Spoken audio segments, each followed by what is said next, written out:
శ్రీ మహాగణాధిపతయే నమః, శ్రీమాత్రే నమః. మాచిరాజ్ భక్తి ప్రేక్షకులందరికీ నమస్కారం. జన్మరాశి లేదా నామరాశిని బట్టి సింహరాశిలో జన్మించిన వాళ్ళకి అదృష్టం తొందరగా కలిసి రావాలంటే ఎలాంటి పరిహారాలు పాటించాలో ఈ వీడియోలో మనం తెలుసుకుందాం. అదృష్టం కలిసి రావాలంటే, ధనయోగం లభించాలంటే సింహరాశి వాళ్ళు ఎప్పుడైనా సరే వీలైనప్పుడల్లా గోధుమలు దానం ఇస్తూ ఉండండి. అది మీకు ధనలాభానికి విశేషంగా సహకరిస్తుంది. ఎరుపు రంగు వస్త్రాలు ధరించడం కూడా అనుకూల ఫలితాలను ఇస్తుంది. అలాగే సాధువులకి, సన్యాసులకి ఏవైనా వస్తువులు దానం ఇవ్వటం ద్వారా మంచి జరుగుతుంది. గురువులను గౌరవించాలి, అగ్నిని పూజించాలి. ఆవులను పెంచటం, ఆవుకు ఆహారం తినిపించటం మంచి అదృష్టాన్ని కలిగిస్తుంది. అలాగే వంటగదిలో భోజనం చేయటం చాలా మంచిది.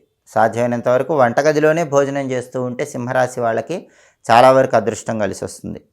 మీ ఇంటికి తూర్పు దిక్కులో పూల మొక్కలు పెంచండి, అది కూడా చాలా మంచిది. పక్షులను, జంతువులను ఎప్పుడూ హింసించద్దు. అలా హింసిస్తే మీకు అదృష్టం తగ్గిపోతుంది. రాగి లోహంతో చేసిన సూర్యుడి ప్రతిమను మెడలో ధరిస్తే సింహరాశి వాళ్ళకి అదృష్టం కలిసి వస్తుంది.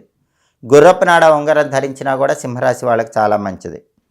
అలాగే సింహరాశి వాళ్ళు ఎప్పుడూ కూడా మధ్యవర్తిత్వం చేయకూడదు. మధ్యవర్తిత్వం చేస్తే వాళ్ళకున్న అదృష్టం అనేది తగ్గిపోతూ ఉంటుంది. ఈ పరిహారాలు పాటించండి, అదృష్టాన్ని, ఐశ్వర్యాన్ని అందిపుచ్చుకోండి.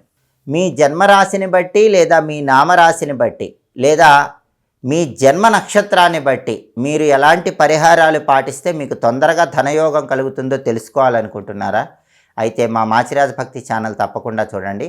మా వీడియోస్ మీకు నచ్చినట్లయితే మా ఛానల్ని లైక్ చేయండి, కామెంట్ చేయండి. మా ఛానల్ వీడియోస్ 10 మంది మిత్రులకు షేర్ చేయండి. మా ఛానల్ని సబ్స్క్రైబ్ చేసుకోండి. పక్కనున్న బెల్ సింబల్ నొక్కటం మాత్రం మర్చిపోకండి. సర్వే జనాః సుఖినో భవంతు. స్వస్తి.